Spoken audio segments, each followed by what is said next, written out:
华航企业工会不满桃园机场按算要以航线来规划2026年完工的第3航厦，今仔早起是去交通部抗议。工会认为讲以航线的分配方式会增加咱国内民众甲转机旅客的时间成本，地勤人员嘛爱正走踪是真袂方便。因呼吁桃园机场应该爱甲国际上其他机场共款，同一个航空人民就拢集中伫同一个航厦。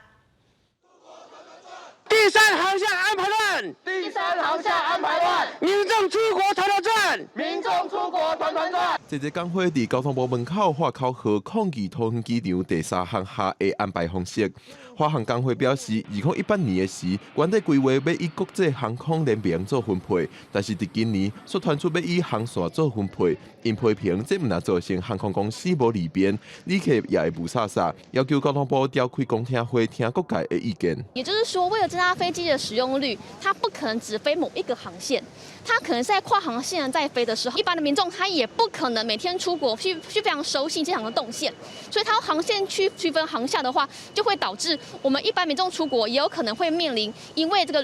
个他对于航线不熟悉，以及时间非常的短，然后他可能会非常的焦虑。交通部长王国材29主持交通安全说明会，会后媒体问到航厦分配问题，伊表示分配问题目前还无定案，但是估计第3航厦租金会较悬。第一个，我请民航局把租金先摊出来，大家看一下。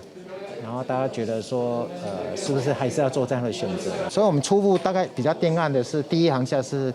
低成本航空啦。在2018年的时候，它的分配本来就是这些廉价航空或者是没有加入联盟的航空，它就是在第1航厦。那也并不影响说我们对于这个1联盟1航厦这个诉求。王国材针对召开公听会诉求，并无正面回应，敢若表示会要求民航局加强沟通。工会表示，若交通部无要听大家意见，无排除会有更较大的行动。记者郭本长随台北报道。